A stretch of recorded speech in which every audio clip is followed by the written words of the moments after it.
Vous souvenez-vous encore de l'odeur de l'oignon frit se répandant dans la petite cuisine, du crépitement de la poêle à midi et de la sensation de tenir une assiette encore chaude entre vos mains? Les repas des années 70 et 80 n'étaient ni sophistiqués, ni luxueux, mais ils sont restés gravés dans la mémoire de toute une génération. Aujourd'hui, retournons ensemble vers 10 plats de déjeuner classiques de cette époque difficile, des mets simples qui ont nourri tant de personnes. Et à la fin de la vidéo, il y aura un plat qui suscite encore des controverses aujourd'hui. Êtes-vous prêts? 1.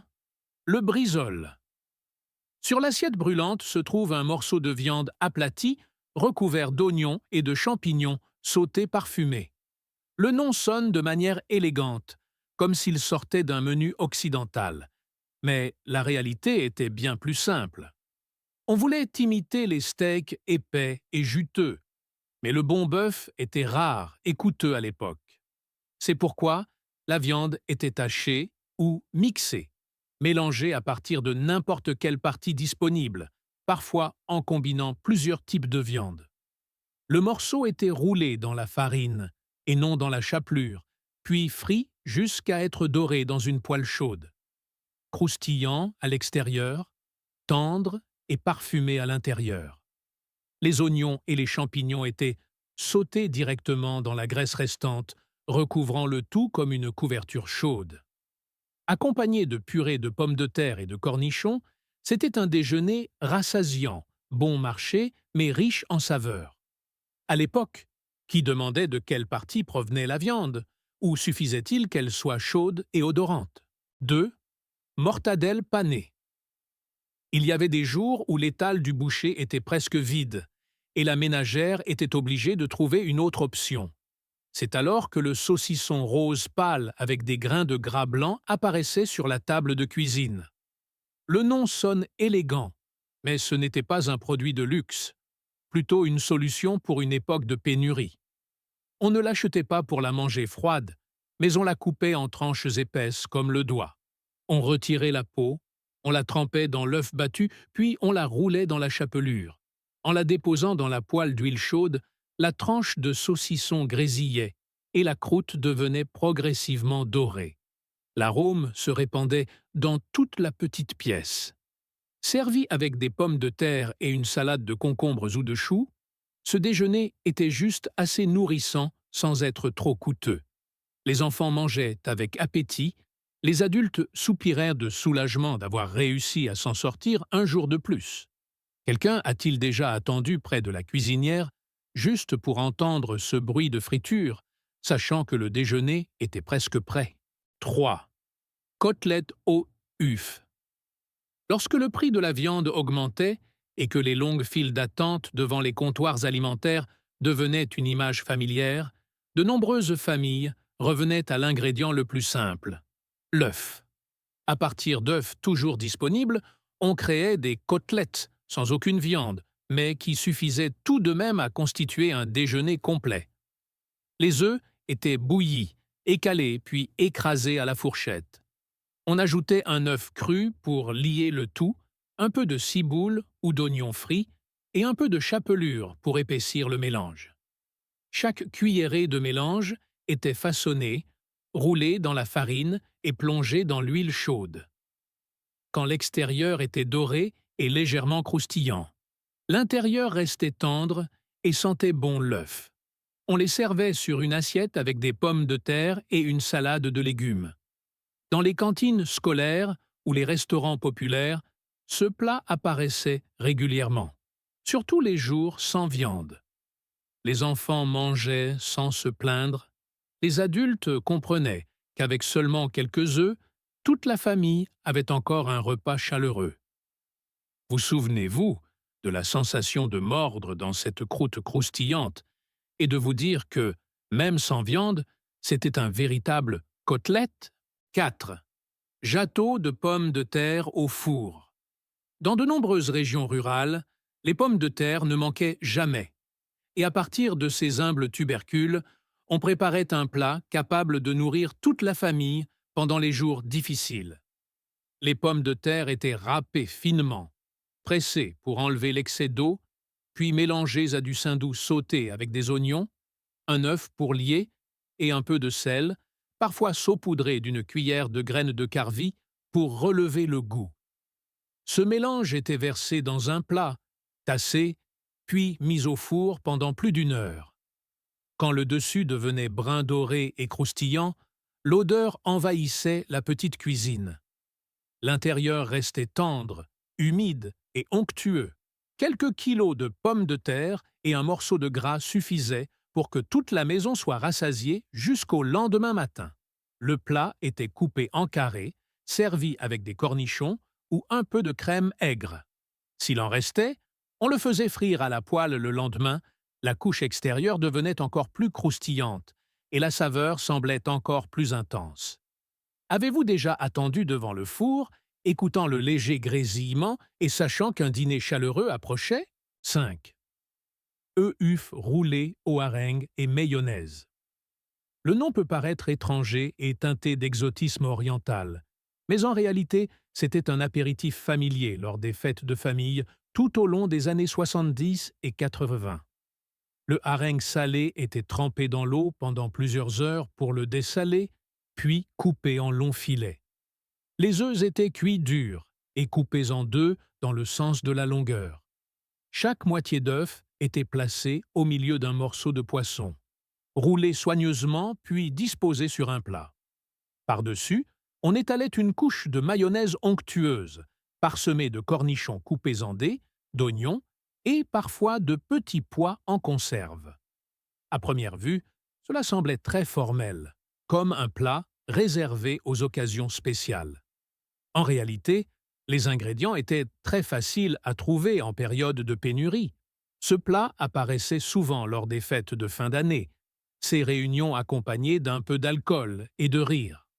Le goût salé du poisson, le gras de la mayonnaise et la légère acidité des cornichons se mariaient parfaitement, créant une saveur que beaucoup n'ont pas oubliée jusqu'à présent.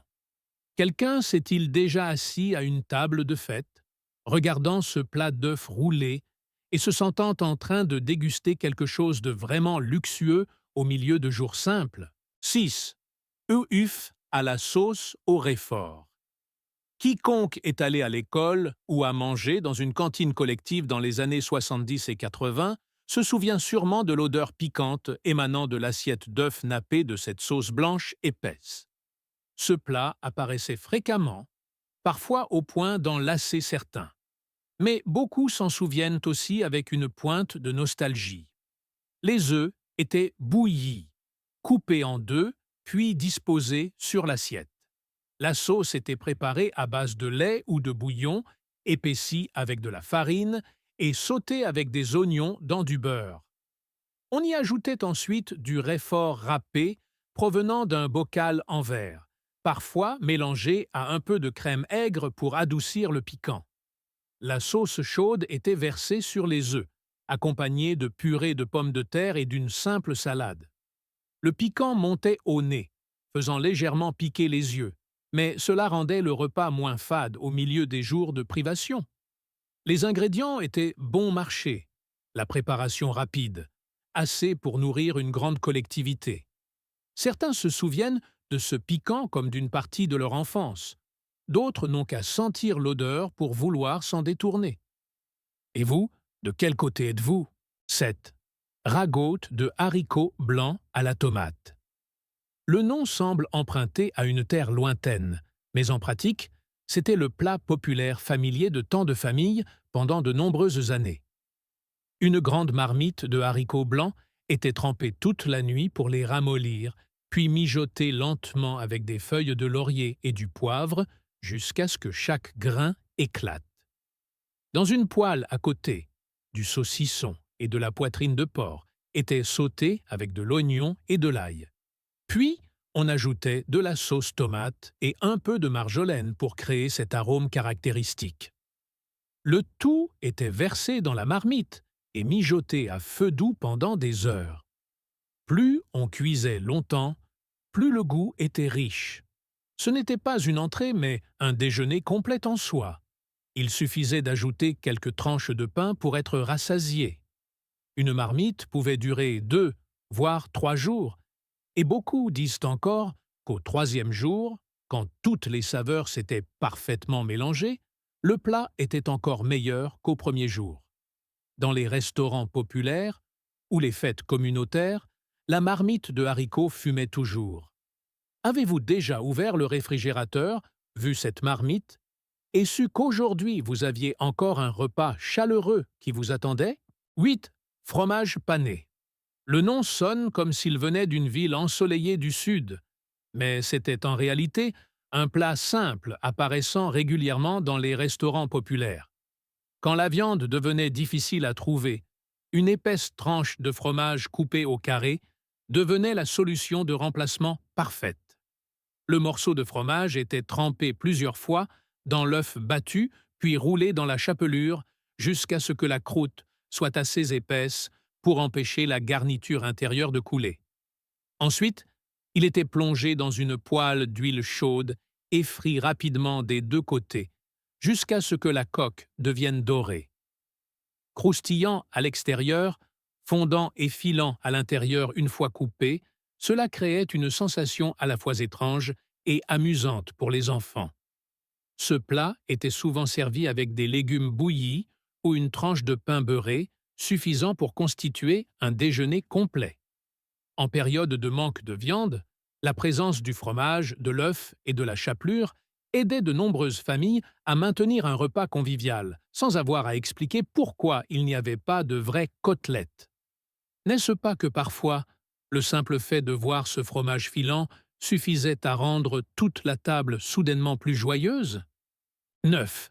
Paprikars. On conserve une boîte métallique rouge avec le nom du produit familier imprimé sur l'étiquette, se trouvait autrefois sur les étagères de cuisine de je ne sais combien de familles. À l'intérieur, un mélange de poisson haché mélangé à du riz et une sauce tomate savoureuse, assaisonnée d'une épice piquante caractéristique inspirée des mers lointaines. Ce plat est né à la fin des années 60, après que des marins eurent goûté un ragoût de poisson au riz sur les côtes de l'Afrique de l'Ouest et rapporté l'idée au pays. Les usines de transformation ont adapté la recette aux ingrédients disponibles et ont créé cette version pratique en conserve. Pas besoin de chauffer, pas besoin de préparation supplémentaire, il suffisait d'ouvrir le couvercle et de l'étaler sur une tranche de pain pour un repas rapide. Il apparaissait dans les sacs à dos des touristes, dans les trains de nuit, lors des soirées tardives quand le réfrigérateur était presque vide. À une époque, ce produit était même exporté vers des dizaines de pays. Même si plus tard la composition a changé selon les poissons disponibles, les gens ont continué à l'acheter par habitude de cette saveur. Vous souvenez-vous encore de la sensation d'ouvrir le couvercle et de sentir l'odeur de tomates mêlée au parfum de la mer s'échapper? 10. Tripes de bœuf, flaky.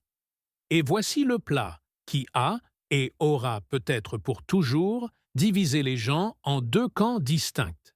Il n'y a pas de demi-mesure. Soit on l'aime, soit on s'en éloigne dès qu'on entend son nom. Les tripes de bœuf étaient cuisinées à partir d'estomacs soigneusement nettoyés, bouillis plusieurs fois pour éliminer l'odeur, puis mijotés pendant des heures dans un bouillon de légumes. On y ajoutait de la marjolaine, du gingembre, de la noix de muscade, de l'ail, puis on épaississait avec un peu de roux pour créer de la consistance. Une fois terminé, le bol de soupe brûlant était servi avec du pain, dégageant un arôme caractéristique que personne ne pouvait confondre. Lors des mariages ou des réunions de famille, ce plat apparaissait souvent comme un élément indispensable. Une ménagère capable de cuisiner de bonnes tripes était considérée comme habile et respectable, car l'étape de préparation n'était pas simple du tout. Mais pour beaucoup, cette seule odeur forte suffisait à les faire fuir. Certains disent que c'est une soupe riche, réconfortante et parfaite pour les jours de fatigue. D'autres ne peuvent pas passer outre la nature de ces ingrédients. Et la question « Aimez-vous les tripes ?» suffit encore à susciter des débats aujourd'hui. Et vous, de quel côté êtes-vous? 10 plats, 10 histoires d'une époque où la simplicité était une évidence. Si vous retrouvez vos souvenirs quelque part dans ces saveurs, n'hésitez pas à liker la vidéo et à vous abonner à la chaîne pour que nous continuions ensemble à retourner vers ces années mémorables.